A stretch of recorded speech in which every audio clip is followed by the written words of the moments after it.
Welcome back everybody. With San Diego's Comic Con happening this week, there'll be an influx of info about the upcoming Aquaman movie being released this December.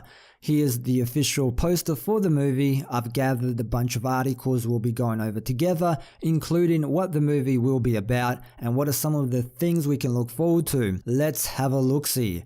The Aquaman movie is about finding King Atlant's Trident. The Aquaman movie is all about finding King Atlant's iconic trident and having Arthur Curry truly become the King of Atlantis.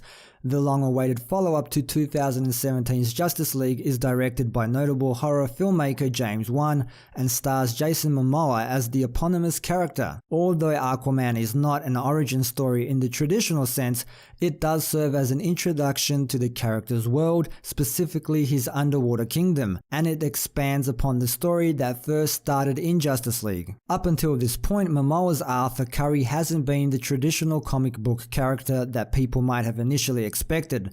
That's because he's not portraying the comic version of the character yet. When audiences first meet Arthur in Justice League, he's not the King of Atlantis, but rather someone who feels displaced in both worlds, the surface and underwater worlds. It looks like him finding a place among his fellow Atlanteans is a major part of his solo movie story, and he requires a special object for him to do so. In a set visit report from Joe Blow, the Aquaman movie will be specifically about Arthur Curry searching for King Atlant's Trident with the help of Amber Heard's Mira, all while the pair are being pursued by Patrick Wilson's Orm, aka Ocean Master, and Yahya Abdul-Mateen II's David Hyde, aka Black Manta. They embark on this quest after uncovering a hidden message from King Atlant, aka the Dead King, from an artifact saying, "The time has come to pass on my legacy. If you seek my power, you must prove your worth." King Atlant was one of the first rulers of Atlantis in the comics. He's credited with expanding Atlantis' rule over the 7 underwater kingdoms.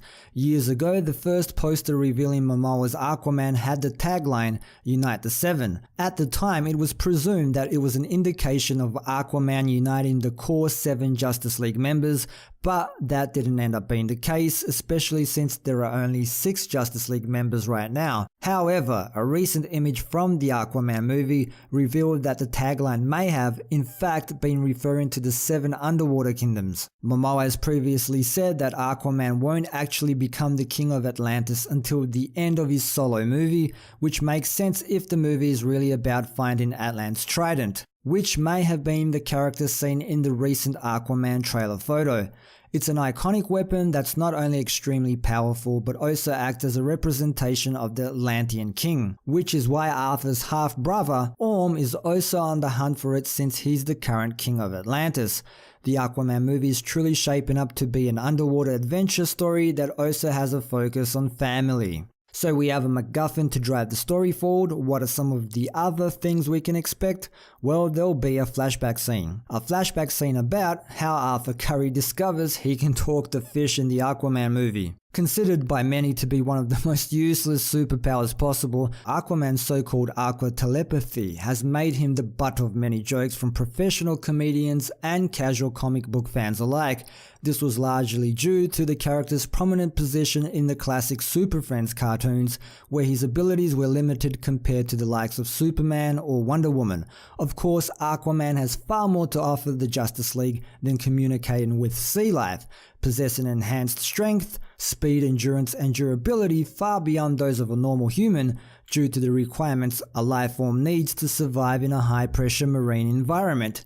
Yet it is his ability to speak to and understand aquatic creatures that the popular culture has fixated on in regards to Aquaman's many superpowers. In their roundup from the set of Aquaman, Joe Blow revealed some details on the story of the film and what aspects of Aquaman's origins will be revealed.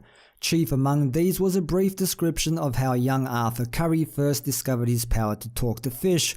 According to Joe Blow's set visit report, there's a flashback scene where Arthur visits the Bastion aquarium on a field trip and is being bullied when he suddenly finds the fish in the aquarium rallying to him. This is where he begins to discover that he can talk to fish. Jason Momoa also spoke with Joe Blow about Aquaman's powers and how his discovery of those powers is depicted in the movie. When asked about a specific scene in the recent comics where Aquaman is confronted by a know-it-all who claims to have more knowledge of of his powers than Arthur Curry does, and whether there's a similar scene in the movie, Momoa replied in the affirmative. Yeah, I think James Wan has taken all those fish puns and really kind of let me do them. I think he has an interesting look on what all those fish puns are.